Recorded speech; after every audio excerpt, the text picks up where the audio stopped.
बाबा जी और हुजूर जी की प्यारी साध संगत जी, राधा स्वामी जी।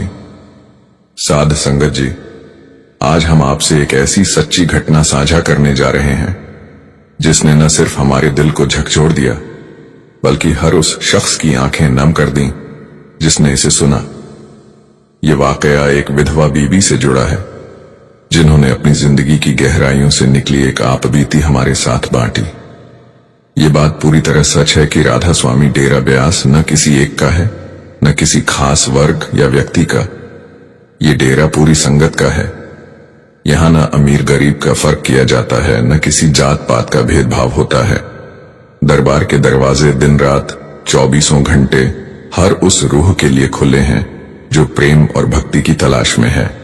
लेकिन उस विधवा बीबी के साथ जो हुआ उसने हमारी सोच को ही बदल दिया। हुआ यूं कि हम कुछ लोग डेरा ब्यास में हाजिरी देने गए थे। वहां बाबा जी के ओपन कार दर्शन हुए, सवाल जवाब का अवसर मिला। अगले दिन यानी रविवार को बाबा जी के सत्संग की अमृतवाणी सुनने का सौभाग्य मिला। जिस दिन बाबा जी ओपन कार दर्शन देते हैं उस दिन संगत का उमड़ा हुआ प्रेम और उत्साह कुछ और ही होता है। दर्शन के बाद जब हम पंडाल से बाहर आए तो हमें तेज भूख लगी हुई थी, क्योंकि हम सुबह से बिना कुछ खाए निकले थे। इसलिए हम सब भोजन भंडार की ओर बढ़ चले। उस वक्त भोजन भंडार खुलने में अभी थोड़ा समय था, तो हमने सोचा कि पास के ही एक पार्क में बैठकर कुछ देर आराम कर लें। वहां पहले से ही बहुत सारी संगत बैठी हुई थी। कोई हंसी मजाक कर रहा था तो कोई बाबा जी की बातें सुना रहा था। बच्चे आसपास खेल रहे थे। बड़ा ही अच्छा माहौल बना हुआ था और हमारे ठीक पास ही 3 सेवादार बीबियां भी बैठी थीं जो आपस में बातचीत कर रही थीं। कुछ बात ऐसी हुई कि वो भी हमसे बात करने लगीं। मैंने बड़ी सहजता से पूछा, बीबी जी आप कहां से आई हैं? उनमें से एक बीबी जो करीब 60 साल से ज्यादा उम्र की लग रही थी, वो बड़ी ही सादगी से मुस्कुराई और बोली, बेटा हम हरियाणा के यमुनानगर से आए हैं। फिर मैंने आगे पूछा, आप परिवार के साथ आई हो या सेवा जत्थे में? बाकी 2 बीबियों ने जवाब दिया कि हम दोनों जत्थे में आई हैं। लेकिन जिन बुजुर्ग आंटी जी से मेरी बात हो रही थी वो इस सवाल पर चुप हो गईं। उनके चेहरे पर अचानक भावनाओं की गहराई दिखने लगी। उनकी आंखों में नमी थी पर एक सुकून भी था। जब मैंने उनसे वही सवाल फिर से किया तो उन्होंने बहुत ही प्रेम और विनम्रता से जवाब दिया, बेटा मेरी असली फैमिली तो अब यही है। मेरे लिए अब सब कुछ यही है। मेरा घर ये डेरा है और परिवार ये संगत है। उनके शब्दों ने हमारे दिल को छू लिया। एक पल को ऐसा लगा जैसे उन्होंने कुछ नहीं कहा लेकिन सब कुछ कह दिया। उस समय मुझे लगा जैसे उनके बच्चों ने उन्हें शायद घर से निकाल दिया है, लेकिन उनका दर्द कुछ अलग ही था। और संगत जी, जब आप आगे उस दर्द को सुनेंगे तो आपके रोंगटे खड़े हो जाएंगे। फिर मैंने हिम्मत करके बड़ी ही सहजता से आंटी जी से पूछा, लेकिन आंटी जी आपके अपने परिवार वाले, बच्चे, आपकी बहुएं, वो सब भी तो होंगे ना? ये सवाल सुनकर उनके चेहरे पर एक हल्की सी मुस्कान उभरी। वो मुस्कान जो कहीं न कहीं बहुत कुछ छुपा रही थी। फिर उन्होंने गहरी सांस ली और बड़ी ही नरमी से कहा, बेटा ये बातें बहुत लंबी हैं, शायद इन्हें कुरेदना ठीक नहीं होगा। उनका ये जवाब, उनकी वो मुस्कान और उनकी आंखों में छुपा सारा जीवन जैसे एक पूरा उपन्यास था जिसे एक पल में पढ़ लिया हो। उस एक लम्हे में हमें ये समझ में आ गया कि डेरा ब्यास महज एक स्थान नहीं है, ये एक एहसास है। एक ऐसा परिवार जहां अपनेपन की डोर हर रूह को बांधे रखती है।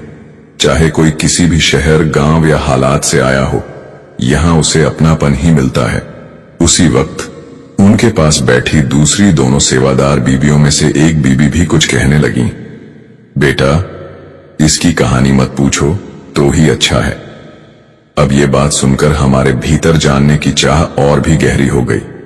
आखिर ऐसा क्या हुआ होगा कि आंटी जी ने अपनी पूरी दुनिया इस डेरों की सेवा में समर्पित कर दी। हर किसी का कोई न कोई होता है, लेकिन आंटी जी का कोई नहीं है, ना कोई बच्चे ना ही परिवार।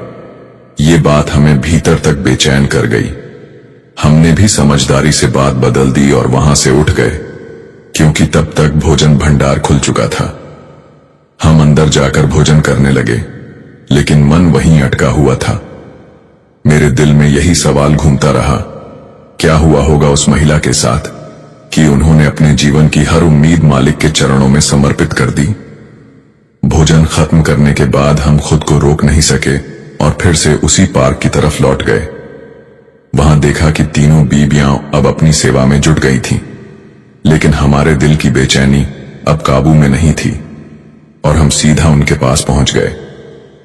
हमने बड़ी विनम्रता से फिर पूछा, आंटी जी, कृपया सच सच बताइए, क्या आपकी शादी नहीं हुई थी या शादी हुई थी और फिर कुछ हुआ? आप हमारे लिए अजनबी हो, लेकिन आपसे एक ही मुलाकात में हमें आपके अंदर एक अपनापन नजर आने लगा। इसलिए हम जानना चाहते हैं कि आप इस संसार में अकेली कैसे रह गईं? सबका कोई न कोई तो होता है। इस पर पास खड़ी दूसरी बीबी थोड़ा संकोच से बोली, बेटा, अभी सेवा का समय है, आप लोग बाद में आकर मिल लेना। लेकिन आंटी जी की बातों में, उनके स्वभाव में कुछ ऐसा अपनापन था कि उनसे दूर जाने का मन ही नहीं कर रहा था। ऐसा लग रहा था जैसे उनसे कोई पुराना नाता हो, जैसे बरसों पुरानी जान पहचान हो। एक ऐसा रिश्ता जो शब्दों से नहीं, आत्मा से जुड़ा हो। मन मानने को ही तैयार नहीं था कि बस अभी की मुलाकात है। फिर आंटी जी ने मेरी ओर बड़ी ही शांत नजरों से देखा और बोली, बेटा, आज शाम को ठीक 5 बजे इसी जगह मिलना। तुम जानना चाहती हो कि मेरे साथ क्या क्या हुआ, तो मैं तुम्हें सब कुछ बताऊंगी। उनकी ये बात सुनकर मैंने मुस्कुराकर सिर हिला दिया। वो तीनों बीबियां फिर अपनी सेवा में लग गईं और हम भी वहां से निकल गए। दिन धीरे धीरे गुजरता गया। जैसे जैसे शाम का रंग गहराने लगा, ठीक 5 बजने से 10 मिनट पहले हम उसी पार्क में पहुंच गए। दिल में एक हल्की सी उम्मीद थी, मगर साथ ही ये डर भी कि शायद आंटी जी अब ना आए।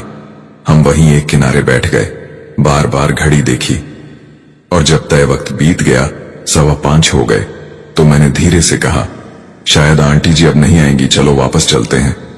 हम उठ ही रहे थे कि देखा, सामने से वही आंटी जी चली आ रही थी। उन्हें देखकर एक अजीब सी राहत सी महसूस हुई, जैसे कोई अपना वादा निभाने आया हो। जब वो पास आई तो मैंने मुस्कुराकर कहा, आंटी जी, सच कहूं तो मुझे यकीन नहीं था कि आप आओगी। आंटी जी ने बड़ी ही सरलता से, वही अपनी सौम्यता के साथ जवाब दिया, बेटा, जब मालिक के घर बैठकर और मालिक का नाम लेकर अगर किसी को वचन दिए जाए तो उन वचनों का मान जरूर रखना चाहिए। ऐसा कैसे हो सकता था कि मैं यहां ना आती? हाँ, मैं थोड़ा लेट जरूर हो गई, उसके लिए आप लोग मुझे माफ कर दीजिए। उनका यह विनम्र स्वभाव दिल को छू गया। हम सब लोग पार्क की एक बेंच पर बैठ गए। मैंने थोड़ी हिम्मत जुटाई और धीरे से पूछा, आंटी जी, अगर अब आप सहज महसूस करें तो बताइए कि आपका परिवार कहां है? ये सुनते ही उनके चेहरे पर एक नर्म सी उदासी उतर आई, आंखों में नमी उभर आई, मगर चेहरा अब भी शांत था। उन्होंने धीरे से कहना शुरू किया, मेरी शादी हुई थी, मेरा मायका पूरा सत्संगी था, पूरा घर बाबा जी के प्रेम में लीन रहता था। मुझे भी जब मैं करीब 19-20 साल की थी तो उस समय 1984 में हुजूर महाराज जी से भजन सिमरन की नेमत मिली थी। मैं भी पूरी श्रद्धा से साधना में लगी रहती थी और उन्हीं दिनों मेरी शादी भी हो गई थी। मगर मेरी शादी ऐसे घर में हुई जहां सत्संग का नाम तक लेना मना था। वहां मालिक के नाम की बात करना जैसे कोई गुनाह हो। वो लोग सिर्फ मंदिरों को मानते थे और गुरुओं की बात तक नहीं करते थे।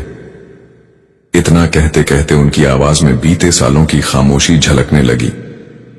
चेहरा उस पल जैसे एक खुली किताब बन गया, जिसमें हर पन्ना संघर्ष, पीड़ा और प्रेम से लिखा था।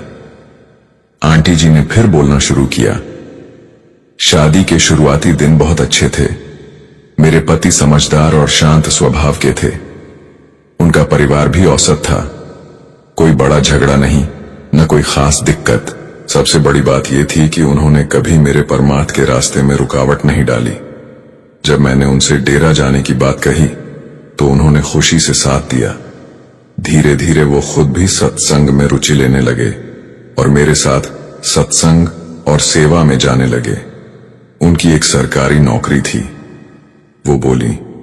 और कुछ समय बाद मैंने भी नौकरी के लिए आवेदन दिया। मालिक की कृपा हुई और मुझे भी अध्यापक के तौर पर सरकारी नौकरी मिल गई। जिंदगी की गाड़ी साथ में चल रही थी और सब कुछ बहुत सुंदर लगने लगा था। फिर आंटी जी के चेहरे पर एक नई रोशनी सी आ गई जब उन्होंने अगली बात कही। फिर कुछ वक्त बाद हमारी गोद में एक नन्ही सी परी आई, एक प्यारी सी बेटी। घर जैसे बाहर बन गया। मेरी दुनिया ही बदल गई थी। मेरे पति ने भी नामदान ले लिया था। लेकिन जैसे जैसे वक्त बीतता गया, ससुराल में चीजें बदलने लगीं। वहां के बाकी लोगों को यह बिल्कुल रास नहीं आया कि हम बाबा जी के पास जाते हैं। उन्हें सत्संग से, सेवा से और मेरे इस मार्ग से नफरत सी थी। धीरे धीरे उन्होंने बातें बनानी शुरू कर दी। मुझे ताने मिलने शुरू हो गए कि इस औरत ने हमारे बेटे पर कोई जादू कर दिया है। बाबा के चक्कर में इसे कुछ दिखता ही नहीं। हमारा बेटा तो अब इसकी उंगलियों पर नाच रहा है। कभी ताना, कभी जली कटी बातें, कभी चुपचाप नजरों का तिरस्कार। मैंने सब सहा। ससुराल में मेरी ननद और देवर मुझे जादूगरनी कहते तो कोई और भी नीच बातें सुनाता, मगर मैंने हार नहीं मानी। चुपचाप सहती रही। इस तरह वक्त बीतता गया। मेरी बेटी अब 5 साल की हो चुकी थी। घर में थोड़ी रौनक थी, वो मेरी दुनिया थी। फिर एक दिन, एक शाम, मेरे पति ऑफिस के काम से बाहर गए हुए थे। काम खत्म करके लौटते वक्त एक बहुत भयानक सड़क हादसा हुआ। इतना गंभीर एक्सीडेंट था कि उन्हें बचने का एक भी मौका नहीं मिला। सब कुछ चंद सेकंड में खत्म हो गया। उस हादसे ने मेरे पति की जान ले ली। इतना कहते कहते आंटी जी रोने लगीं। फिर हमने आंटी को दिलासा दिया और पानी पिलाया। आंटी ने आगे बताया कि जब ये खबर घर पहुंची तो जैसे तूफान आ गया। रोने चीखने की आवाजें, अफरा तफरी, और मेरे लिए जैसे वक्त वहीं ठहर गया। मेरा तो सब कुछ एक झटके में उजड़ गया था। अंदर ही अंदर में टूट चुकी थी। कुछ समझ नहीं आता था।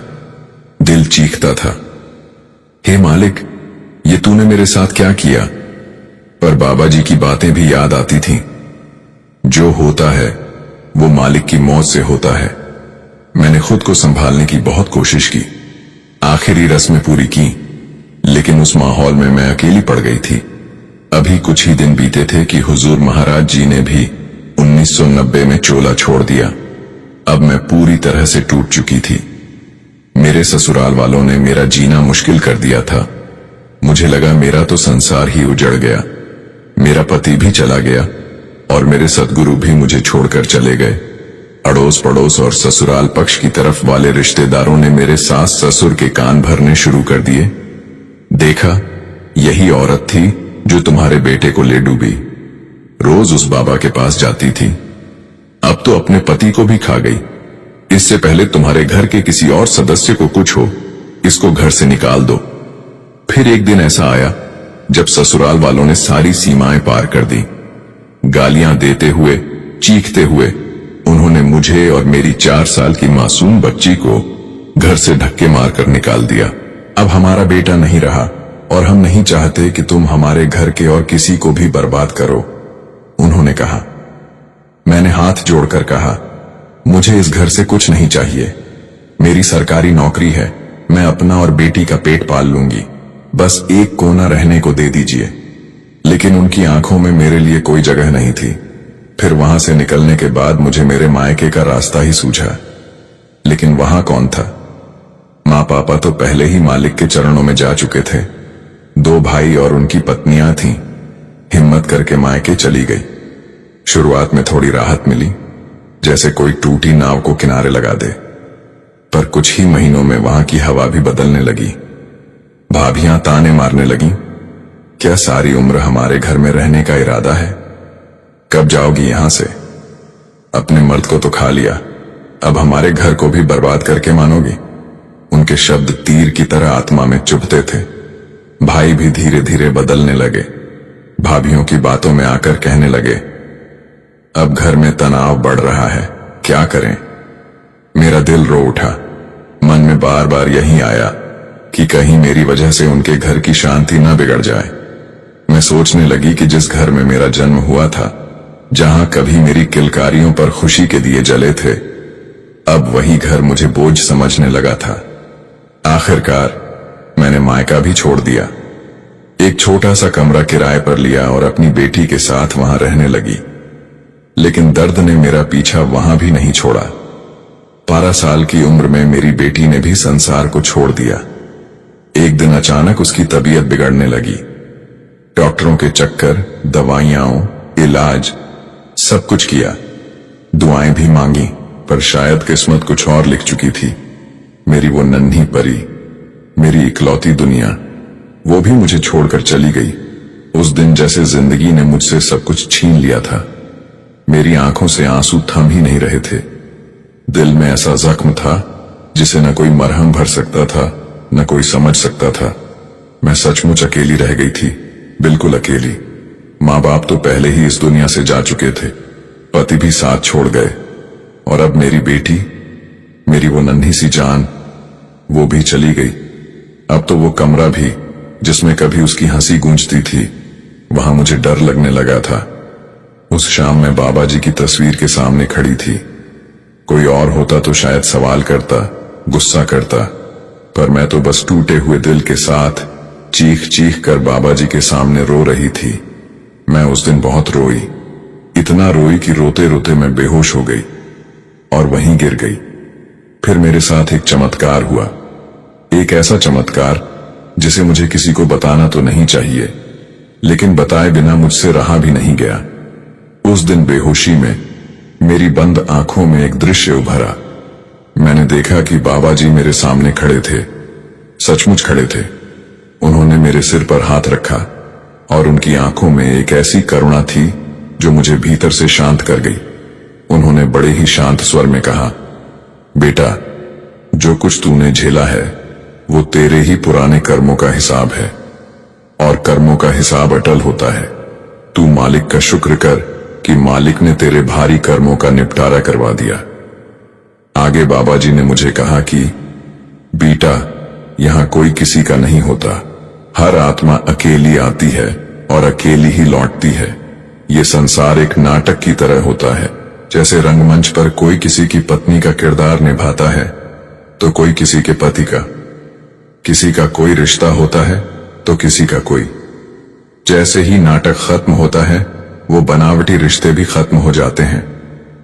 तुझे लगता है तेरा सब छिन गया, लेकिन सच ये है कि तुझ पर मालिक की विशेष कृपा है कि इतने भारी कर्मों का बोझ इस जन्म में ही उतर गया। हिसाब तो हर किसी को देना ही पड़ता है। कर्मों के हिसाब से कोई नहीं बच सकता। तू बस अपने सच्चे रिश्ते का ख्याल रख, एक वही रिश्ता तेरे हमेशा काम आएगा। बाबा जी के ये शब्द जैसे मेरे दिल के कोने कोने में उतरते चले गए। बाबा जी बोल रहे थे और मैं बस उन्हें देख रही थी। कुछ पल ऐसे बीते कि मैं भूल ही गई कि मुझ पर क्या बीता है। फिर जब मेरी आंख खुली, बाबा जी कमरे में नहीं थे, लेकिन उनके कहे हर एक लफ्ज की गूंज अब भी मेरे कानों में थी। मैं रो तो रही थी, लेकिन अब उन आंसुओं में दर्द नहीं था, एक गहरा सुकून था, एक विश्वास था कि मेरा सद्गुरु मेरे साथ है, मैं अकेली नहीं हूं। फिर मैंने ये अनुभव सत्संग घर में किसी बुजुर्ग माता जी को बताया। उन्होंने मेरी बात पूरी शांति से सुनी और कहा, बेटा, ये सपना नहीं था, ये साक्षात बाबा जी थे। तेरी बेहोशी का कारण ही यही था कि बाबा जी तुझसे बात करना चाहते थे। वो बेहोशी नहीं, बल्कि तेरी सूरत चढ़ी हुई थी।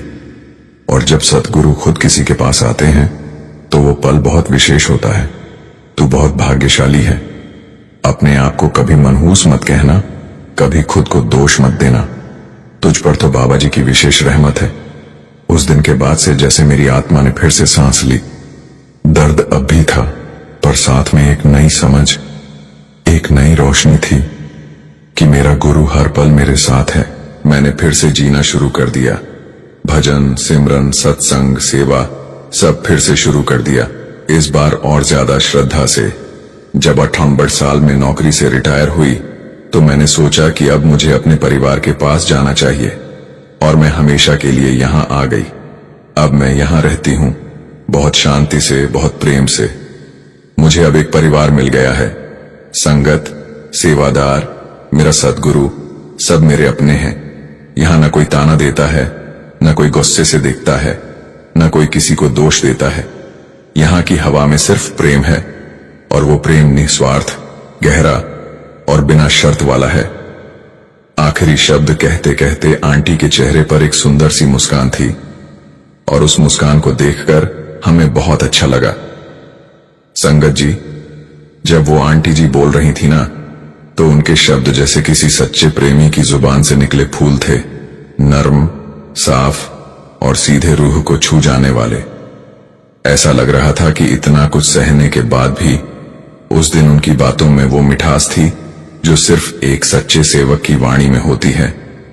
एक ऐसा सेवक जो अपने गुरु से पूरे दिल, पूरे वजूद से मोहब्बत करता है। और अगर हम अपने ही अंदर झांकें तो ये साफ दिखता है कि मालिक ने हमारी झोली कभी खाली नहीं छोड़ी। उसने हर बार दिया, हर मोड़ पर साथ निभाया।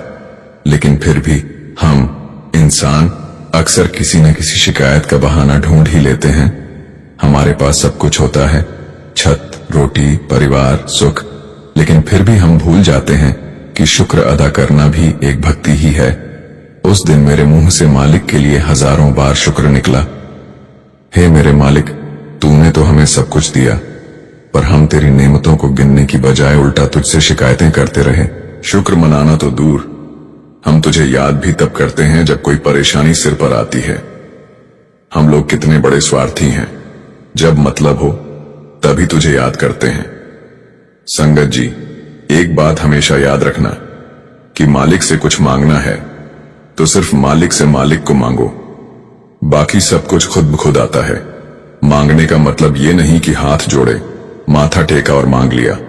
मांगने का मतलब है हमें मालिक के भाने में रहकर मालिक से प्रेम करना है, भजन सिमरन करना है, बाकी सब मालिक की मौज पर छोड़ देना है। एक गांव में एक महात्मा जी पहुंचे। महात्मा जी बहुत पहुंचे हुए थे। गांव वालों को पता लगा तो सब महात्मा जी के दर्शन करने पहुंच गए। उस गांव का जो सबसे अमीर आदमी था, उसने महात्मा जी से अकेले में कुछ बात की और कहा, महात्मा जी, मैंने सुना है आपका डायरेक्ट भगवान के साथ कनेक्शन है, आपकी भगवान से रोज बात होती है।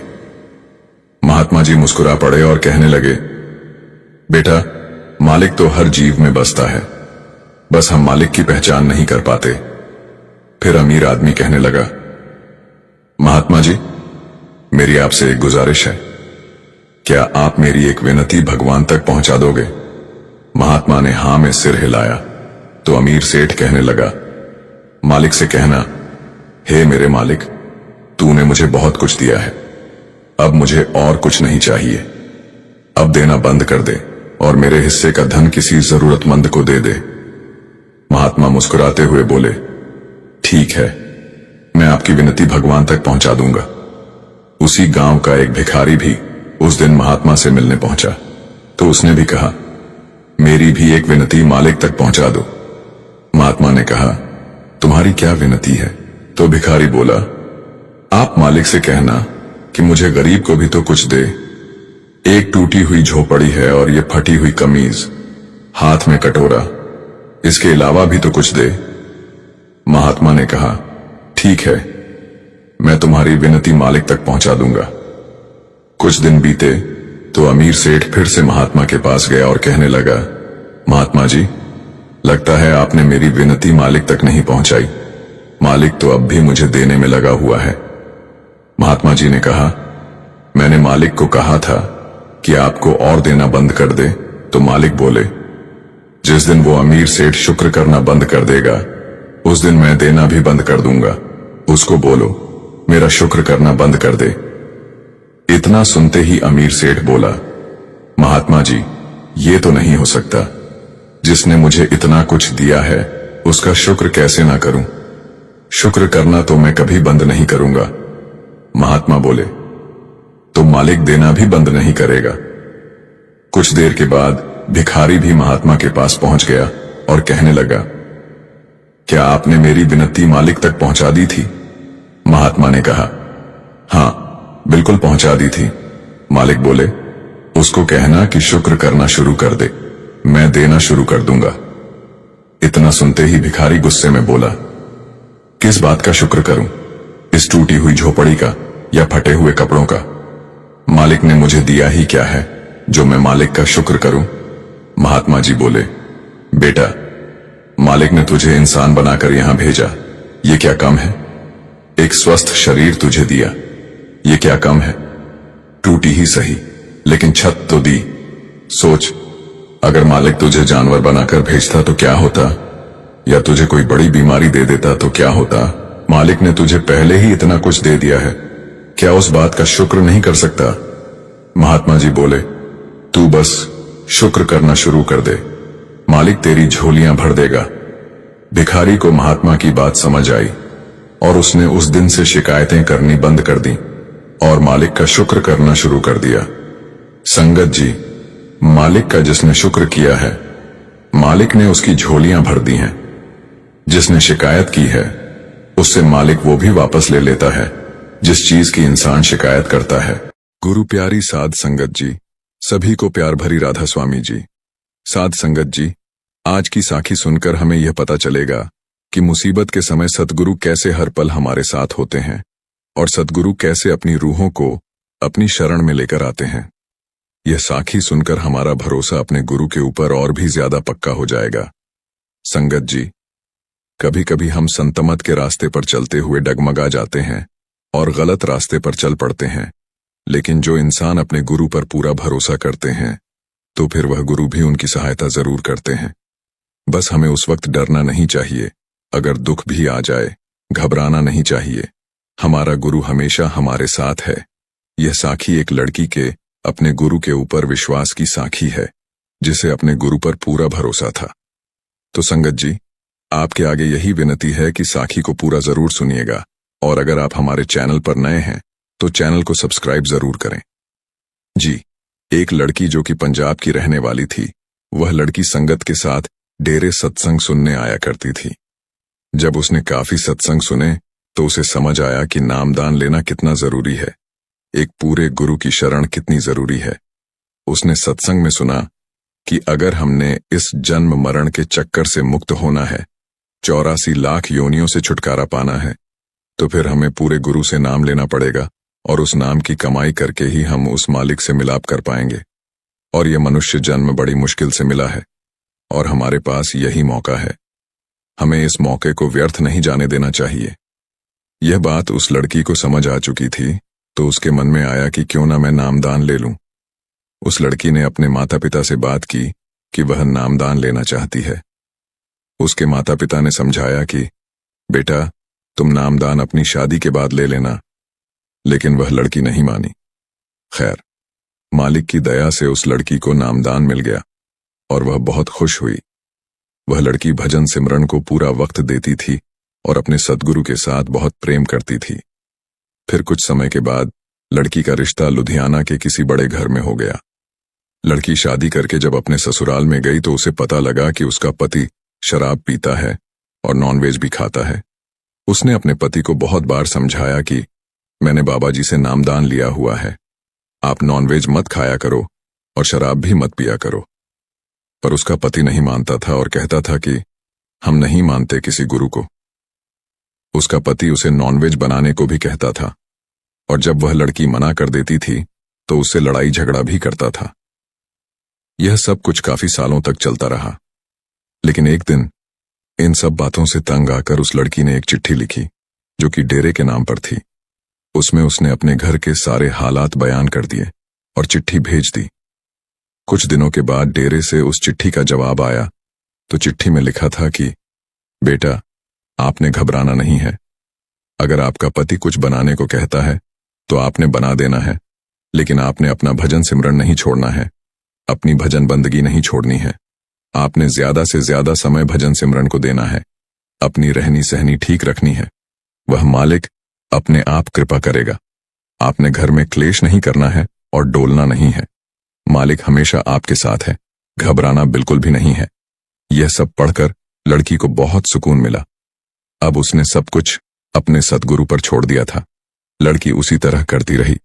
फिर कुछ दिनों के बाद परिवार में एक शादी आ गई जो अमृतसर में होनी थी। वहां लड़के के पूरे परिवार ने शादी में जाना था। उन्होंने अपनी गाड़ी में जाना था। जब वह शादी में जा रहे थे तो रास्ते में लड़की के पति ने कहा कि तुम बहुत डेरा डेरा करती हो, चलो आज तुम्हारे गुरु से भी मिल लेते हैं। तो उन्होंने गाड़ी डेरे की तरफ घुमा ली। जब वह अंदर पहुंचे तो सेवादार से पूछने पर पता लगा कि सत्संग तो खत्म हो चुका है। फिर वह डेरे से ऐसे ही अमृतसर के लिए निकल पड़े और वहां उन्होंने शादी अटेंड की।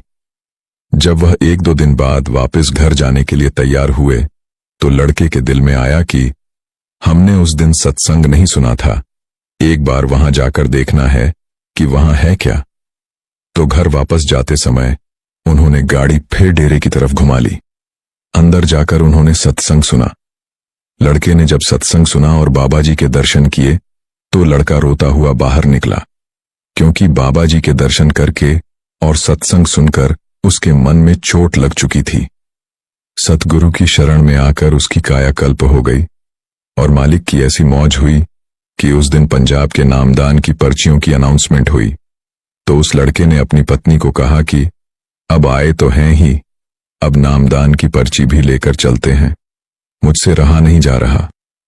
तो वह पर्ची की लाइन में लग गया और बाबा जी की दया से उसे नामदान की पर्ची भी मिल गई। कुछ दिनों के बाद उसे नामदान मिल गया और वह लड़का बहुत खुश हुआ। अब वह लड़की उस परिवार में बहुत सुखी है। दोनों अब सत्संग में आते हैं और सेवा भी करते हैं। संगत जी, सतगुरु परमात्मा का ही रूप होते हैं। वह तो सब जानते ही हैं कि उनके सेवक किन किन हालातों से गुजर रहे हैं। जो भी दुख सुख है वह है तो हमारे कर्मों का फल ही, जो हमें मुक्त नहीं है। लेकिन अगर हम अपने सतगुरु पर पूरा विश्वास रखते हैं और उसकी भजन बंदगी में लगे हुए हैं तो हमें उन हालातों से गुजरना आसान हो जाता है। वह जरूर हमारी मदद करता है और जिस रूह को मालिक ने अपनी शरण में लेना हो तो वह किसी न किसी को जरिया बनाकर अपने पास जरूर ले आता है, क्योंकि जो उसके हिस्से की रूहें हैं उनको सतगुरु जरूर अपनी संगति में ले आते हैं। इसीलिए बाबा जी सवाल जवाब में कई बार कहते हैं कि मालिक ने हमें जिस भी हालातों में रखा है वहां हमें अपनी जिम्मेवारियां निभानी है। कोई गलत करता है तो करने दो, लेकिन हमें कुछ गलत नहीं करना। एक ना एक दिन वह खुद सोच विचार करने पर मजबूर हो जाएंगे और वह मालिक की जरूर दया होगी, और क्या पता वह आपको देखकर संत के रास्ते पर चल पड़े। साध संगत जी, अगली साखी में हम जानेंगे कि हमारे दुख का कारण क्या है। साध संगत जी, एक बार महात्मा बुद्ध किसी गांव में प्रवचन दे रहे थे। वे अपनी बात को समाप्त करते हुए बोले, मानव के दुख का कारण है स्वयं को किसी से बांधना। जहां भी मोह होता है, बंधन होता है, वहां दुख स्वयं ही उत्पन्न हो जाता है। अतः अपने बंधनों को जाने और उनसे बाहर निकलने का प्रयास करें। इसके बाद उन्होंने सभी लोगों को आशीर्वाद दिया और फिर अपने आश्रम को लौट गए। अगले दिन उनसे एक व्यक्ति मिलने आया। वह बुद्ध को दंडवत करता हुआ बोला, महात्मन, मैंने कल आपका उपदेश सुना। आपकी बातें मेरे हृदय में उतर गई हैं। मैंने अपने बंधनों को तोड़ दिया है, सारी मोह माया का त्याग कर दिया है। अब मैं आपकी शरण में आना चाहता हूं। उस व्यक्ति की बातें सुनकर बुद्ध मुस्कुराए और धीरे से बोले, मुझे विस्तार से बताओ वत्स, तुमने कौन कौन से बंधन तोड़े और किसका मोह त्याग दिया है। वह व्यक्ति बोला, मेरे घर पर मेरे बूढ़े माता पिता और पत्नी है। मेरा एक छोटा बच्चा भी है। मेरी पत्नी बहुत बीमार रहती है। उसके कष्ट देखकर मैं अक्सर सोचता रहता था कि वह मर जाए तो उसके कष्ट दूर हो जाएं। उसकी वजह से मैं बहुत दुखी रहता हूं। लेकिन कल जब मैंने आपका उपदेश सुना तो मेरी समझ में आ गया कि मेरे परिवार से मेरा बंधन ही मेरे दुखों का कारण है। अगर मैं इसके चक्कर में पड़ा रहूंगा तो कभी सत्य को नहीं जान सकूंगा। इसलिए मैं अपने घर को त्याग कर आपके पास आया हूं। बुद्ध ने पूछा, क्या तुम सचमुच सभी बंधनों से मुक्त हो गए हो? देख लो, कहीं कोई बंधन तुम्हारे पीछे रह तो नहीं गया। वह व्यक्ति बोला, नहीं प्रभु, मैं अपने जीवन की सारी चीजों को पीछे छोड़ आया हूं और अब आगे बढ़ाना चाहता हूं। बुद्ध ने कहा, अगर ऐसी बात है तो फिर ठीक है। आज तुम यहीं आश्रम में रुको। कल मैं तुम्हें बताऊंगा कि तुम्हें क्या करना है। बुद्ध ने अपने एक शिष्य की ओर इशारा किया। शिष्य ने उसे आश्रम के अतिथि कक्ष में पहुंचा दिया। वह व्यक्ति उत्सुकता पूर्वक आश्रम की गतिविधियां देखता रहा। उन्हें देखकर वह बहुत प्रसन्न हुआ और अपने सौभाग्य पर इतराता रहा। अगले दिन बुद्ध ने उस व्यक्ति को एक कार्य सौंपते हुए कहा, तुम्हें पूर्व की दिशा में जाना है। वहां पर तुम्हें एक गांव मिलेगा। गांव के बाहर ही एक साधिका का घर है। वह तुम्हें कोई वस्तु देगी। उसे लेकर तुम्हें वापस मेरे पास आना है। वह व्यक्ति पूर्व दिशा की ओर चल पड़ा। गर्मी का मौसम था। कुछ ही देर में वह पसीने से तरबतर हो गया। उसे प्यास भी सताने लगी। वह सोचने लगा कि अगर इस समय मैं अपने घर पर होता तो इस तरह गर्मी में पसीना नहीं बहाना पड़ता। कुछ दूर और चलने पर उसे भूख भी सताने लगी। पर वह एक सुनसान और बंजर रास्ता था। आसपास ना तो कोई पेड़ था और ना ही पोखर, तालाब। वह वापस सोचने लगा कि अगर मैं इस समय अपने घर पर होता तो अपनी पत्नी के हाथ का बना स्वादिष्ट भोजन कर रहा होता। पता नहीं क्यों बुद्ध ने मुझे गर्मी में इतनी दूर भेज दिया। काफी देर तक चलने के बाद वह व्यक्ति गांव में जा पहुंचा। गांव के बाहर ही एक घर बना हुआ था। उसने दरवाजे के पास पहुंचकर उसे धीरे से खटखटाया। दरवाजे को एक साधिका ने खोला। उसके चेहरे पर एक अद्भुत तेज था। वह व्यक्ति उसे देखकर मंत्रमुग्ध हो गया। साधिका ने उसे अभिवादन करते हुए कहा, मैं जानती हूं कि आपको भगवान बुद्ध ने भेजा है। आप अंदर आ जाएं। वह व्यक्ति घर के अंदर चला गया। साधिका के कहने पर उसने पानी से हाथ मुंह धोया और एक चटाई पर बैठ गया। साधिका ने उसके सामने भोजन की थाली रख दी। वह जल्दी जल्दी भोजन करने लगा। अचानक उस व्यक्ति की नजर साधिका के पैरों पर पड़ी। उसके पैर बहुत सुंदर थे। वह उन्हें देखता ही रह गया। तभी साधिका ने उसका ध्यान भंग किया। वह बोली, जिस व्यक्ति को बुद्ध के चरणों में स्थान मिल जाता है फिर उसे किसी अन्य के चरणों की आवश्यकता नहीं पड़ती। साधिका की बात सुनकर वह व्यक्ति लज्जित हो गया और नजरें नीची करके चुपचाप भोजन करने लगा। भोजन करने के बाद साधिका ने कहा, आप बहुत दूर से आए हैं, थक गए होंगे, यहीं चटाई पर लेट जाएं, मैं पंखा कर दूंगी। वह व्यक्ति बहुत थका हुआ था। वह चटाई पर लेट गया और अपनी आंखें बंद कर लीं। साधिका उसे पंखा करने लगी, पर लेटने के बाद भी उस व्यक्ति को चैन नहीं आया। उसने धीरे से अपनी पलकों को खोला और चोर नजरों से साधिका को देखने लगा। वह सोचने लगा, यह स्त्री कितनी सुंदर है, इसकी वाणी कितनी मोहक है। अगर यह मेरी पत्नी होती तो मेरा जीवन स्वर्ग बन जाता। साधिका इसके मन की बात समझ गई। वह बोली, शरीर में कुछ नहीं रखा है, यह केवल मांस, मज्जा और अस्थियों का जोड़ है। जो व्यक्ति इसके आकर्षण से मुक्त हो जाता है वही सत्य को प्राप्त कर पाता है। यह सुनकर वह व्यक्ति घबरा गया। वह चटाई से उठ बैठा और बोला, अब मुझे बुद्ध के पास जाना चाहिए। कृपया आप मुझे वह सामान दे दें जिसके लिए बुद्ध ने कहा था। साधिका ने मुस्कुराकर जवाब दिया, बुद्ध ने आपको जिस कार्य के लिए भेजा था वह पूर्ण हो चुका है। साधिका की यह बात उस व्यक्ति को समझ में नहीं आई। वह दरवाजे की ओर बढ़ चला। दरवाजे के पास पहुंचकर वह एक क्षण के लिए रुका और पलटकर बोला, क्या आप अंतर्यामी हैं? आपने मेरे मन की बातें कैसे समझ लीं?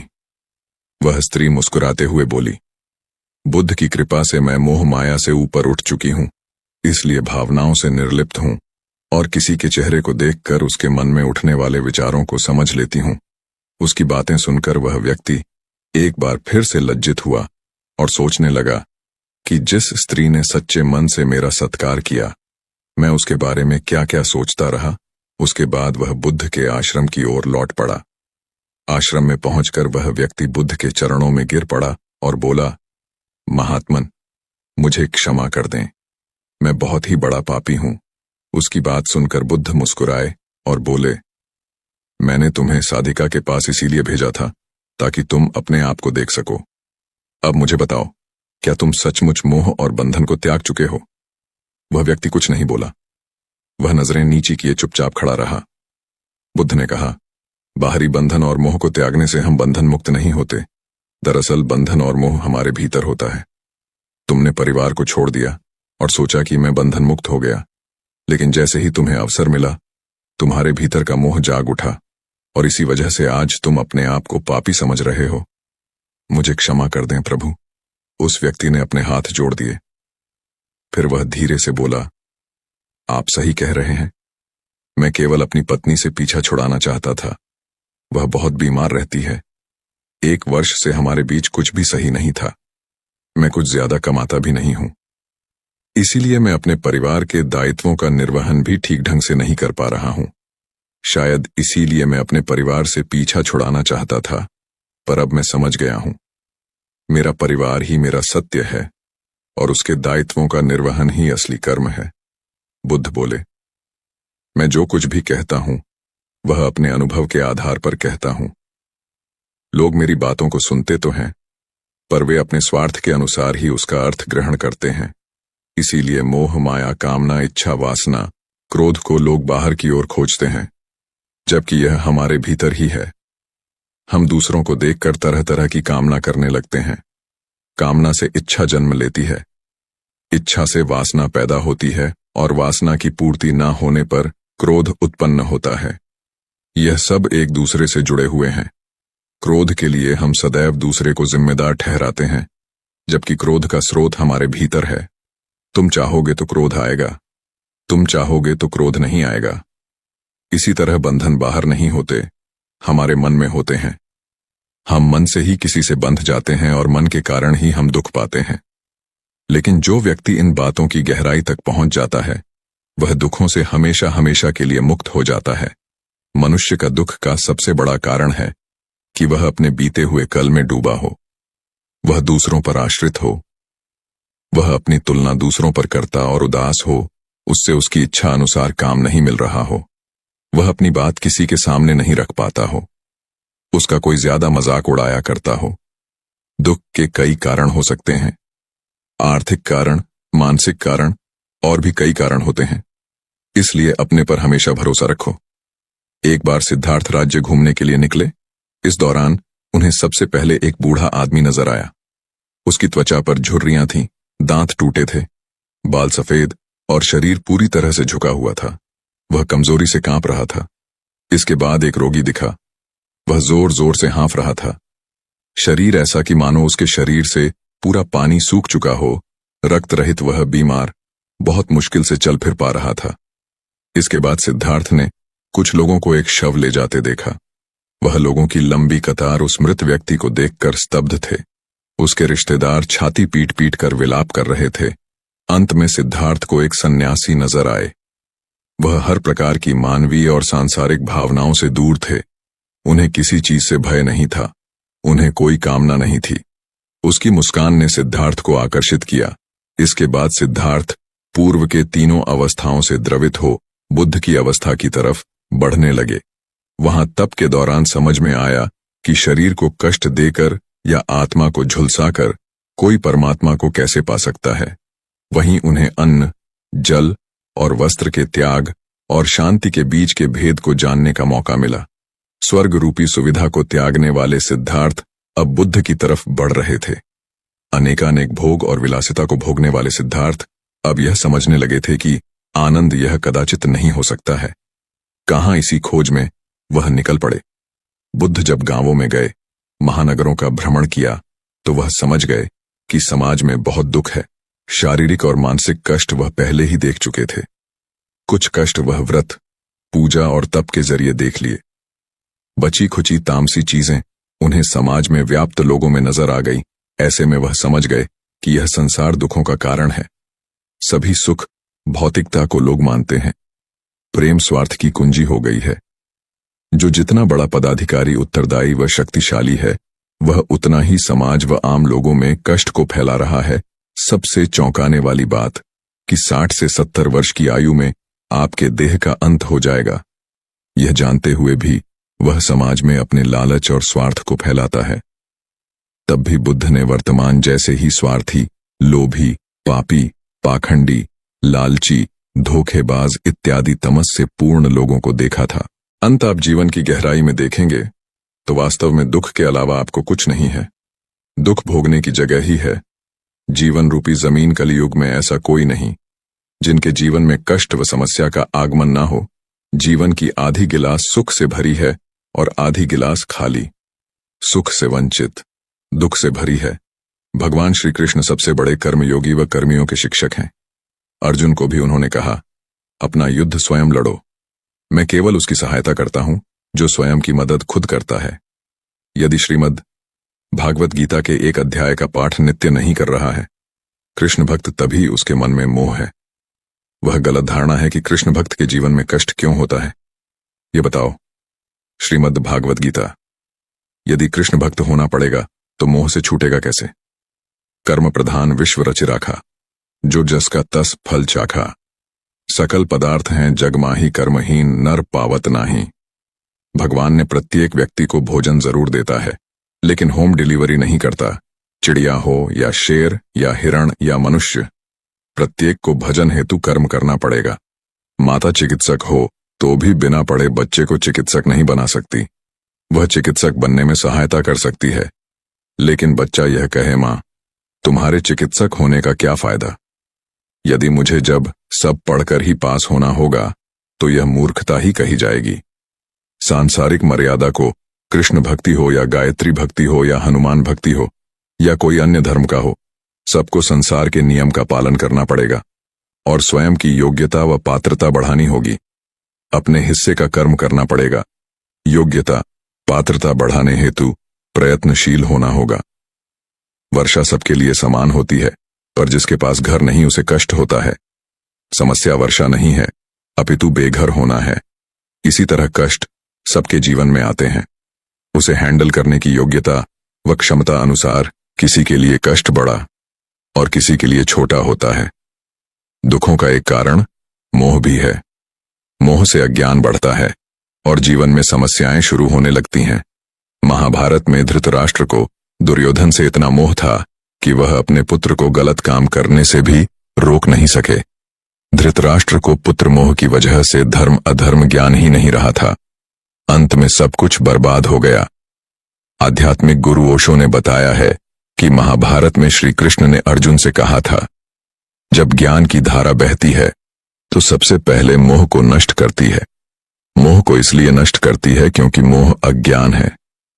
यूनान का सम्राट सिकंदर पूरी दुनिया को जीत लेना चाहता था। एक दिन एक नागा साधु ने सिकंदर से कहा कि तू यह पूरी दुनिया जीत लेगा, उसके बाद क्या करेगा, क्योंकि इसके अलावा दूसरी कोई दुनिया है ही नहीं। इतना कहकर संत जोर जोर से हंसने लगा। संत की बातें सुनकर सिकंदर निराश हो गया था। सिकंदर ने संत से कहा कि आप मुझे हंसिए मत, यह बात सच ही है, लेकिन मैंने आज तक यह बात सोची ही नहीं थी। सिकंदर ने अभी दुनिया जीती नहीं थी, लेकिन जीतने के विचार से ही वह निराश हो गया था, क्योंकि दुनिया जीतने के बाद कोई और मोह नहीं बचेगा। सिकंदर ने संत से कहा कि आप हंस क्यों रहे हैं? संत ने जवाब दिया कि तू पूरी दुनिया जीत लेगा, तब भी तुझे निराशा ही मिलेगी, क्योंकि तू दुनिया को जीतने के मोह में बंधा है, जबकि मेरे पास कुछ नहीं है। लेकिन मैं हमेशा खुश रहूंगा, क्योंकि मुझे किसी चीज का मोह नहीं है। मोह की वजह से जीवन में दुख ही आते हैं। मोह घर परिवार से हो सकता है, सफलता का मोह हो सकता है, सुख सुविधा और मान सम्मान का मोह का हो सकता है। जहां मोह रहेगा वहां दुख तो आएगा ही। मोह जब सफल होता है तो दुख मिलता है, और जब असफल होता है तब भी दुख ही मिलता है। श्री कृष्ण कहते हैं कि जब कोई मोह त्याग देता है तो उसे मेरी कृपा मिल जाती है। मोह रहित व्यक्ति परम आनंद प्राप्त करता है। इसीलिए मोह का त्याग करना चाहिए और जो हमारे पास है उसी में संतुष्ट रहना चाहिए। ज्यादा पाने का मोह रहेगा तो दुख आना तय है। एक बार भगवान श्री कृष्ण पृथ्वीलोक पर भ्रमण के लिए निकले तो उन्होंने एक युवक को देखा। वह ईश्वर को दोष देता जा रहा था। वह अपने जीवन से निराश था, दुखी था।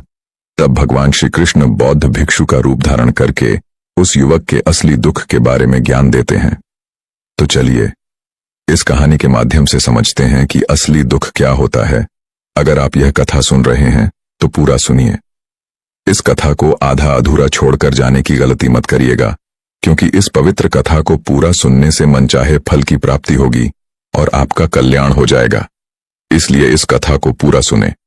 अगर आप सच्चे कृष्ण भक्त हैं तो कान्हा का अनादर ना करें और कमेंट में जय श्री कृष्णा जरूर लिखें। दोस्तों, सुख और दुख एक ही सिक्के के दो पहलू है। ये बात तो आपने सुनी ही होगी। सुख और दुख हमारे जीवन में लगातार आते ही रहते हैं। और हमें लगता है कि हमारे जीवन में हजारों दुख हैं, हजारों समस्याएं हैं। लेकिन अगर आप वास्तविक तौर पर देखें, अगर आप इस बात को अच्छी तरह से समझें, तो आप यह समझ पाएंगे कि हमारे जीवन में केवल एक ही दुख होता है। और वह दुख क्या है, वह हम इस कथा के माध्यम से जानेंगे। और उस दुख का निवारण, उस दुख का समाधान क्या है, वह भी हम इस कथा में ही जानेंगे। तो इस कथा के अंत तक जरूर बने रहिए। और भगवान श्री कृष्ण की इस बात को समझना कि जिस कारण वह अपने आप को बहुत अकेला में महसूस करता था, एक दिन तो उसके मन में यह भी विचार उत्पन्न होने लगे कि मेरे हाथों में कुछ नहीं है तो मैं क्या कर सकता हूं।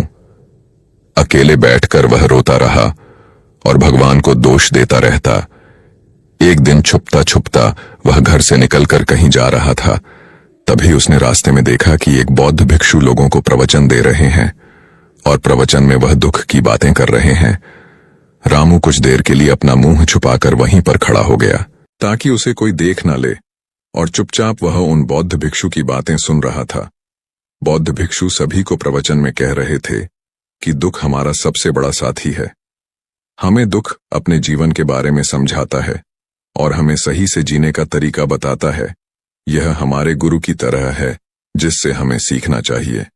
आप चाहे तो अपने जीवन में अपने दुखों को अपना गुरु बना सकते हैं और उससे सीख सकते हैं, या फिर आप चाहे तो अपने दुखों पर बैठकर रो सकते हैं। लेकिन इससे आपको कोई लाभ नहीं मिलेगा, बल्कि आप दिन ब दिन और कमजोर होते जाएंगे, निराश होते जाएंगे। रामू छुप छुप कर उन बौद्ध भिक्षु की यह सारी बातें सुन रहा था। जैसे ही उपदेश खत्म हुआ, वह उन बौद्ध भिक्षु के पास पहुंचा।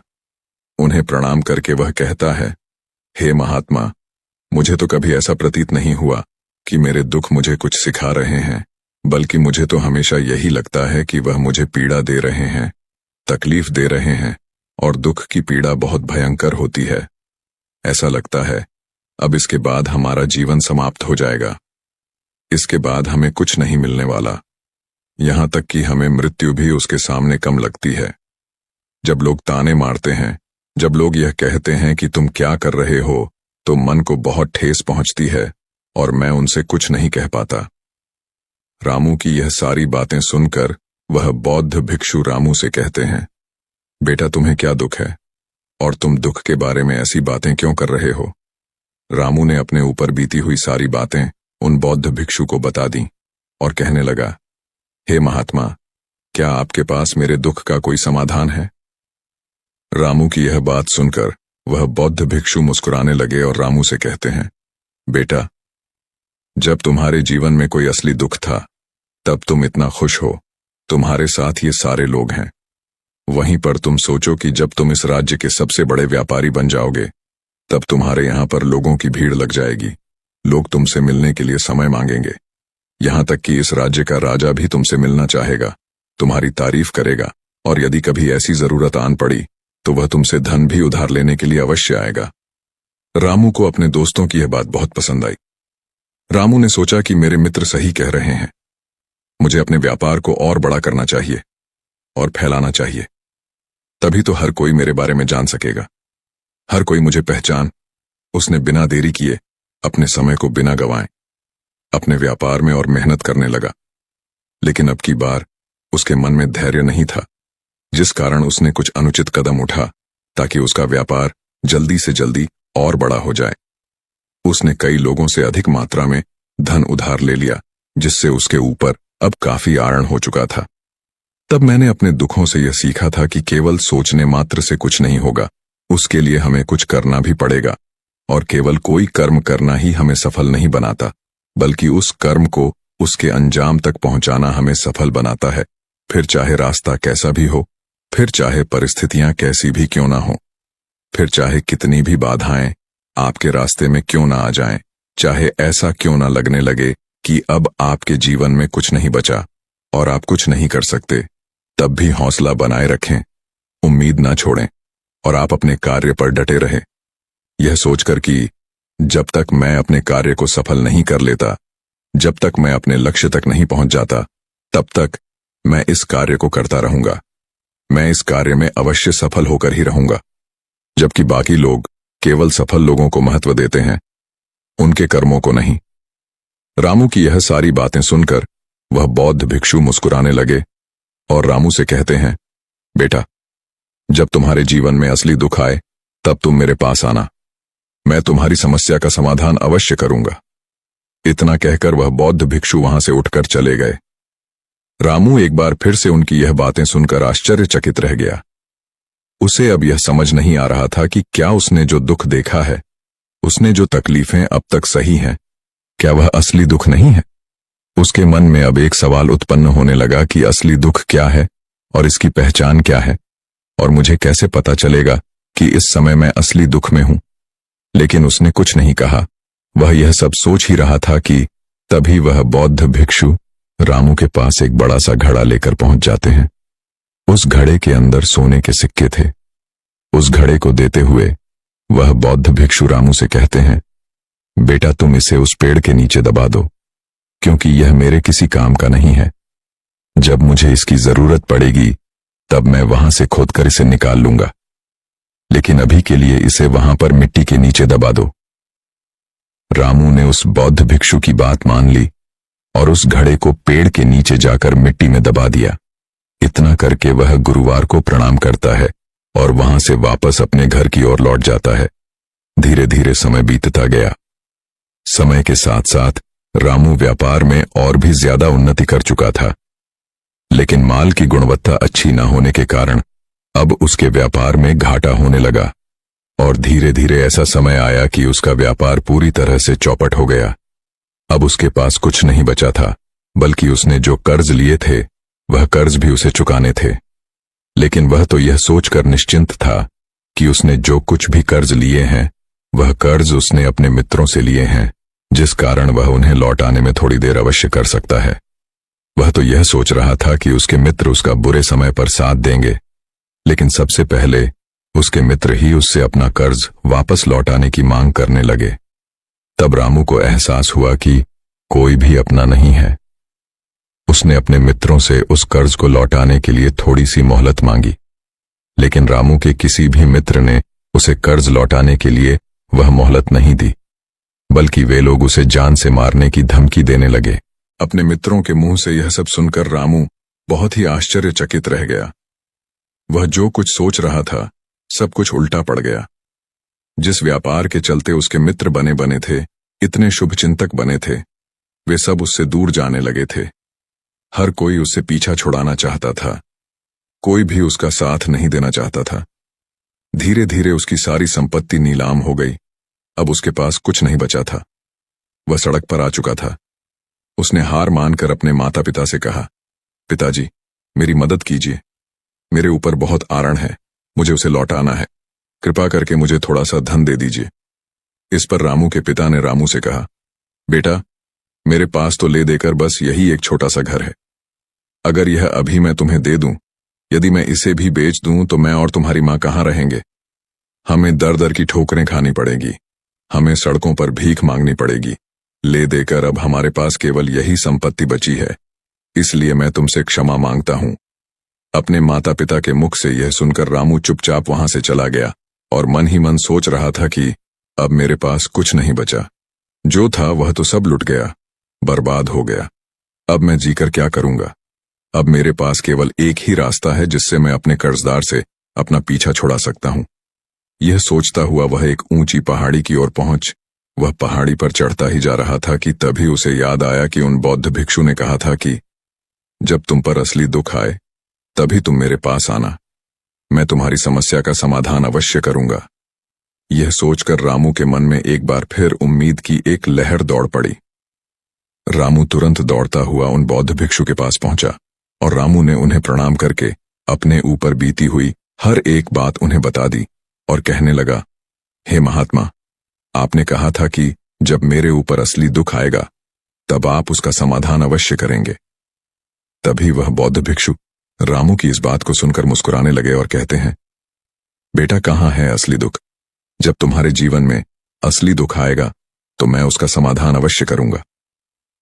उन बौद्ध भिक्षु के मुख से यह सुनकर रामू के सब्र का बांध टूट गया और रामू ने उन बौद्ध भिक्षु से कहा, हे महात्मा, आखिर यह असली दुख होता क्या है। क्या मैंने आज तक जो भी दुख झेला है जो भी तकलीफें आज तक मैंने सही है, क्या यह दुख नहीं है? क्या इसे दुख नहीं कहते? तभी वह बौद्ध भिक्षु रामू से कहते हैं, बेटा, पहले तुम मुझे यह बताओ कि तुमने अपने दुख से क्या सीखा। इसका जवाब देते हुए रामू उन बौद्ध भिक्षु से कहता है, हे महात्मा, मैंने तो यही देखा है कि जो लोग तुम्हारी तरक्की में तुम्हारा पीछा करते हैं, तुम्हारे साथ जुड़ते हैं, वे लोग तुम्हें अवश्य धोखा देंगे, क्योंकि ऐसे लोग बुरे समय पर तुम्हारा साथ नहीं देने वाले, बल्कि तुम्हारा फायदा उठाने का ही वह प्रयास करेंगे। इसलिए ऐसे लोगों पर भरोसा न करें, बल्कि जो लोग तुम्हारी असफलता के समय पर, तुम्हारे बुरे समय पर तुम्हारे साथ खड़े हैं, वही तुम्हारे असली मित्र है और वही तुम्हारे साथ रहते हैं। और ऐसे लोग तुम्हें बहुत कम मिलते हैं, और जिन्हें ऐसे लोग मिलते हैं उन्हें हमेशा उनकी कदर करनी चाहिए। आगे रामू उन बौद्ध भिक्षु से कहता है कि जब तुम कोई कार्य कर रहे हो तो उसे पूरी ईमानदारी से करो, धैर्य रखो, लालच ना करो और अपने लक्ष्य तक पहुंचने के लिए किसी के लिए भी कोई षड्यंत्र ना रचो, क्योंकि ऐसा करने से तुम्हारे साथ ही बुरा होगा और तुम हमेशा नुकसान में रहोगे। रामू की सारी बातें सुनकर बौद्ध भिक्षु उस पेड़ के पास पहुंचे। उन्होंने गड्ढा खोदा और वह घड़ा निकालकर रामू के हाथ में थमा दिया, जिसमें सोने के सिक्के भरे हुए थे। वह घड़ा रामू के हाथ में थमा हुए उन बौद्ध भिक्षु ने कहा, लो, इसे पकड़ो, और जब तुम्हारे जीवन में असली दुख आए तब तुम मेरे पास आना, मैं उसका समाधान अवश्य करूंगा। रामू अब भी बड़ी अचरज में था।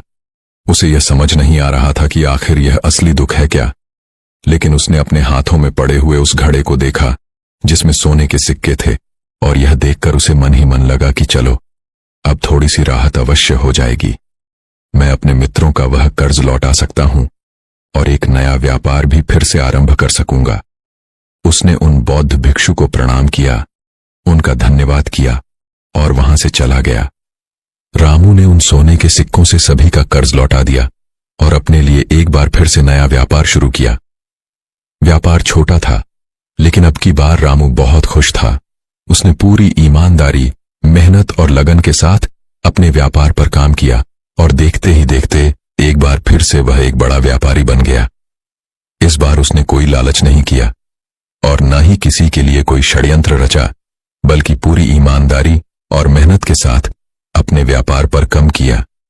लेकिन जैसे जैसे आप धनी होते जाते हैं, जैसे जैसे आप अमीर बनते जाते हैं, आपके मन में एक डर और उत्पन्न होने लगता है, और वह है अपनी दौलत को ना खो देना, जिस कारण लोग दान करना शुरू कर देते हैं, पुण्य करना शुरू कर देते हैं, लोगों की मदद करते हैं ताकि उनके जीवन में कभी कोई दुख ना आए। लेकिन यह जीवन सुख और दुख का संगम है, जिस कारण हर किसी को सुख और दुख से होकर गुजरना ही पड़ता है। इसी वजह से एक बार फिर से रामू के जीवन में एक और दुख उत्पन्न हुआ। अब की बार उसके माता और पिता दोनों की मृत्यु हो गई। रामू अपने माता पिता से बहुत प्रेम करता था, जिस कारण उसके मन को बहुत गहरा आघात पहुंचा। जब आखिरी बार वह उन्हें देख रहा था तो उसके मन में हजारों सवाल उत्पन्न होने लगे। वह अपने घर लौटा। घर लौटकर उसने देखा कि जिस संपत्ति के लिए वे हमेशा लड़ते झगड़ते रहते थे, आज उसकी देखभाल के लिए कोई नहीं था। उसके माता पिता ने जो भी मेहनत की, जो भी अपने जीवन में इकट्ठा किया, सब यहीं रह गया। लेकिन अब सब कुछ खत्म हो चुका था और रामू का मन अब बहुत बेचैन हो रहा था। उसके मन में हजारों सवाल उत्पन्न हो रहे थे और वह अपने आप को बहुत अकेला महसूस कर रहा था। उसे बहुत खाली सा महसूस हो रहा था। उसने इधर उधर देखा, लेकिन उसे कुछ समझ नहीं आया। तभी उसे उन बौद्ध भिक्षु की याद आई। फिर वह तुरंत ही भागा भागा उन बौद्ध भिक्षु के पास पहुंचा। उसे देखते ही उन बौद्ध भिक्षु ने रामू से सवाल किया, क्या बात है बेटा, क्या कोई फिर से दुकान पड़ा? तभी रामू ने कहा, नहीं गुरुदेव, अब तो सब ठीक है, लेकिन आज मेरे माता पिता की मृत्यु हो गई और मैं बहुत अकेला महसूस कर रहा हूं। मैं बहुत दुखी महसूस कर रहा हूं, जैसे कुछ खाली सा है, जैसे कुछ अकेलापन सा है। तभी वह बौद्ध भिक्षु रामू से कहते हैं, बेटा, इसमें दुखी होने वाली बात क्या है? यह तो जीवन है। एक दिन तो सभी को जाना है। यहां पर कोई भी रहने नहीं आया और ना ही कोई रहेगा। हम सब एक न एक दिन मृत्यु को प्राप्त हो ही जाएंगे। और मृत्यु कब आएगी ये किसी को नहीं पता। हो सकता है कि तुम्हारी मृत्यु कल ही हो जाए या फिर आज और अभी। यह सुनकर रामू आश्चर्यचकित रह गया। उसने उन बौद्ध भिक्षु से कहा, हे महाराज, आप ये क्या कह रहे हैं? मैं तो अभी जवान हूं और मुझे तो अभी अपनी पूरी उम्र जीना है। मैं तो जीना चाहता हूं, कुछ करना चाहता हूं, और आप कह रहे हैं कि मैं कभी भी मृत्यु को प्राप्त हो सकता हूं। इस पर वह बौद्ध भिक्षु रामू से कहते हैं, बंदे, इस भ्रम में मत रहना कि मृत्यु केवल बूढ़ों को आती है। बूढ़ों के सामने तो उनके जवान बच्चे तक मर जाते हैं। मृत्यु कभी किसी की उम्र देखकर नहीं आती और न ही किसी को बताकर आती है। उन बौद्ध भिक्षु के मुख से यह सारी बातें सुनकर रामू और भी ज्यादा बेचैन हो गया और वह चुपचाप वहां से चला गया। उसके मन का वह खालीपन अब भी वैसा ही था। वह अपने आप को बहुत अकेला महसूस कर रहा था। उसके बाद से उसका मन अपने व्यापार में भी नहीं लगता। जब भी वह कोई कार्य करता तो उसके मन में ढेर सारे प्रश्न उठने लगते। वह क्या कर रहा है, क्यों कर रहा है, और उसने इस कार्य को क्यों किया? उसके मन में अब एक और प्रश्न उत्पन्न होने लगा था, क्या हम यहां पर केवल इसीलिए आते हैं कि इस जीवन को भोगे और एक दिन मृत्यु को प्राप्त हो जाए?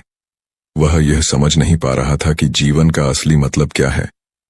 उसने कई विद्वानों से पूछा, अपनी तरफ से जो मुमकिन हो सकता था खोजबीन की, लेकिन उसे कोई जवाब नहीं मिल पा रहा था। और जब उसे कोई जवाब नहीं मिला तो उसका दुख और भी बढ़ गया, जिस कारण उसके मन की बेचैनी और भी बढ़ चुकी थी और उसे यह समझ नहीं आ रहा था कि वह क्या करें, कहां जाएं, किससे पूछें। तभी उसे फिर से उन बौद्ध भिक्षु की याद आई। वह एक बार फिर से उन बौद्ध भिक्षु के पास पहुंचा और उसने अपने मन की सारी बातें उन गुरुवर को बता दी। तभी वह बौद्ध भिक्षु मुस्कुराने लगे और रामू से कहते हैं, बेटा, आज पहली बार तुम्हारे जीवन में असली दुख उत्पन्न हुआ है।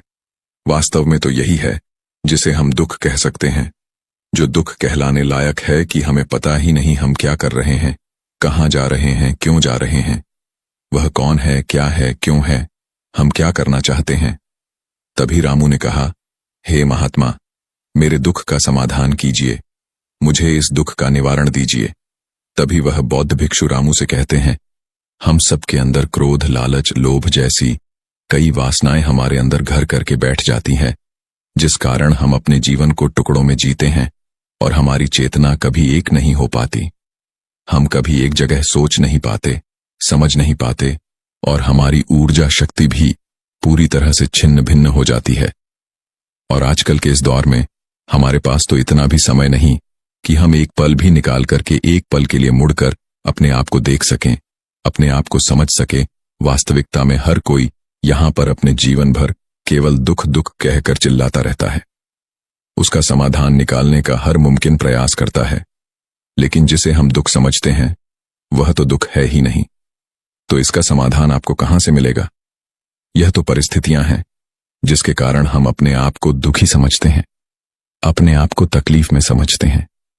जैसे ही हम एक परिस्थिति से निकलते हैं, हम किसी दूसरी परिस्थिति में फंस कर रह जाते हैं।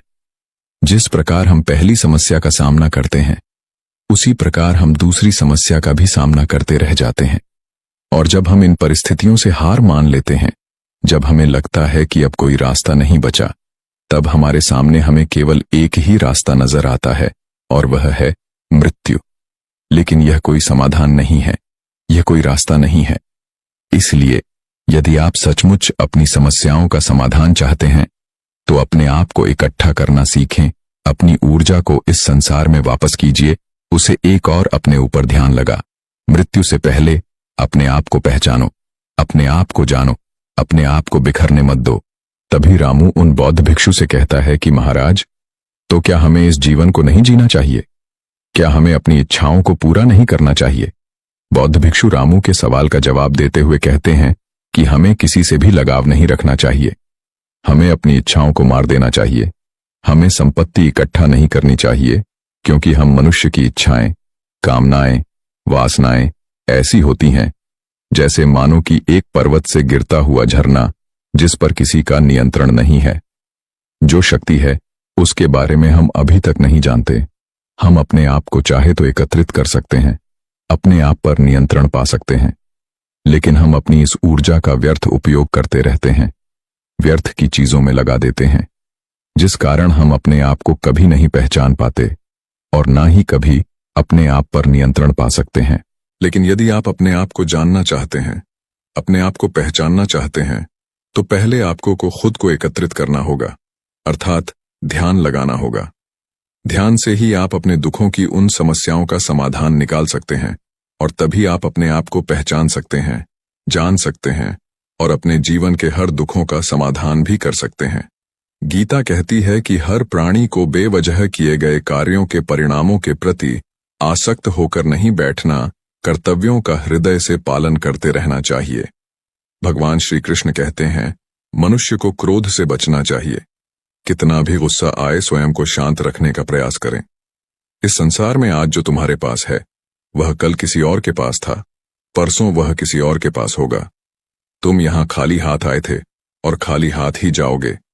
मन पर नियंत्रण रखना जरूरी है। मनुष्य का मन वायु की तरह चंचल है। यह मन ही है जो मनुष्य को काम वासनाओं की तरफ भटकता रहता है। अगर जीवन में सफल बनना है तो मन पर काबू करना बहुत जरूरी है। मन को वश में करने से दिमाग की शक्ति केंद्रित होती है, जिससे कार्यों में सफलता मिलने लगती है। गीता के अनुसार जिस व्यक्ति ने अपने मन पर काबू पा लिया है, वह मन में पैदा होने वाली बेकार की चिंताओं और इच्छाओं से भी दूर रहता है। साथ ही व्यक्ति अपने लक्ष्य को भी आसानी से प्राप्त कर लेता है। अगर मन वश में नहीं करोगे तो वह तुम्हारा सबसे बड़ा शत्रु बन जाएगा। हमेशा शक करने वाला व्यक्ति कभी शांति प्राप्त नहीं कर पाता है। इसलिए संदेह करने से बचें। अधिक संदेह करने से मन की शांति भंग हो जाती है और व्यक्ति भ्रमित होकर अपने संबंधों को नष्ट कर डालता है। तन की सुंदरता मन को आकर्षित करती है, जबकि स्वभाव की सुंदरता हृदय को आकर्षित करती है। इसीलिए मनुष्य का स्वभाव हमेशा निर्मल होना चाहिए। कौन क्या कर रहा है, कैसे कर रहा है और क्यों कर रहा है, इन सब से आप जितना दूर रहेंगे उतना ही खुश रहेंगे। जिंदगी में हम कितने सही हैं और कितने गलत हैं, यह सिर्फ दो लोग जानते हैं, एक परमात्मा और दूसरी हमारी अंतरात्मा। भगवान श्री कृष्ण कहते हैं, जिस मनुष्य के अंदर ज्ञान की कमी होती है और ईश्वर में श्रद्धा नहीं होती, वह मनुष्य जीवन में कभी भी आनंद और सफलता को प्राप्त नहीं कर पाता। मोह विनाश का कारण होता है। मनुष्य के दुखों का मूल कारण उसका मोह ही होता है। वह जितना अधिक मोह करेगा उतना ही अधिक कष्ट भी भोगेगा। पछतावा अतीत नहीं बदल सकता और चिंता भविष्य नहीं संवार सकती। इसलिए वर्तमान का आनंद लेना ही जीवन का सच्चा सुख है। श्री कृष्ण कहते हैं, जो तुम्हारा साथ देता है तुम उसका साथ दो, और जो तुम्हें धोखा देता है तुम उसे त्याग दो। जिस जगह आपका सम्मान ना हो वहां पर कभी जाना नहीं चाहिए, वरना लोग आपको कमजोर और बेवकूफ समझेंगे। जहां बारिश ना हो वहां फसल खराब हो जाती है, और जहां संस्कार ना हो वहां नस्ल खराब हो जाती है। बात इतनी मधुर रखो कि कभी वापस भी लेनी पड़े तो स्वयं आपको कड़वी ना लगे। खुद में थोड़ा स्वाभिमान होना जरूरी है, वरना लोग आपको वहां भी दबाने की कोशिश करेंगे जहां आपका अधिकार है। जब तक तुम अपने आप से नहीं हार जाओ तब तक दुनिया की कोई ताकत तुम्हें हरा नहीं सकती। कमजोर तुम नहीं, तुम्हारा वक्त है और वक्त सबका बदलता है। तुम बस अपना कर्म करते जाओ। जिसने कभी संकट नहीं देखा उसे अपनी ताकत का कभी एहसास नहीं होगा। जो दूसरों की तकलीफ को समझते हैं, जिनमें दया है, जो दिल से अच्छे हैं, उन्हें दोबारा जन्म नहीं लेना पड़ता। किसी को कुछ देकर घमंड मत कर। क्या पता तू दे रहा है या पिछले जन्म का कर्ज चुका रहा है। घमंडी मनुष्य का वंश, वैभव और प्रतिष्ठा तीनों ही चले जाते हैं। विश्वास ना हो तो रावण, कौरव और कंस को देख लो। किसी पर विश्वास करना हो तो उनकी बातों पर नहीं, उनकी हरकतों पर ध्यान दो। गुस्से के वक्त थोड़ा रुक जाने से और गलती के वक्त थोड़ा झुक जाने से जिंदगी और भी आसान हो जाती है। भगवान श्री कृष्ण कहते हैं, जो मनुष्य मुझे जान लेता है वह जन्म मरण के बंधनों से मुक्त हो जाता है। जो मनुष्य भगवत गीता को पढ़कर उस पर अमल करता है उसके सारे दुष्कर्मों का प्रभाव समाप्त हो जाता है। जो भाग्य में है वह भाग कर आएगा, और जो भाग्य में नहीं है वह आकर भी भाग जाएगा। साध संगत जी, ये थी हमारी आज की साखी। ऐसी ही रूहानी सत्संग साखियां सुनने के लिए चैनल को सब्सक्राइब जरूर करें जी। और कमेंट में राधा स्वामी जरूर लिखें जी। राधा स्वामी जी।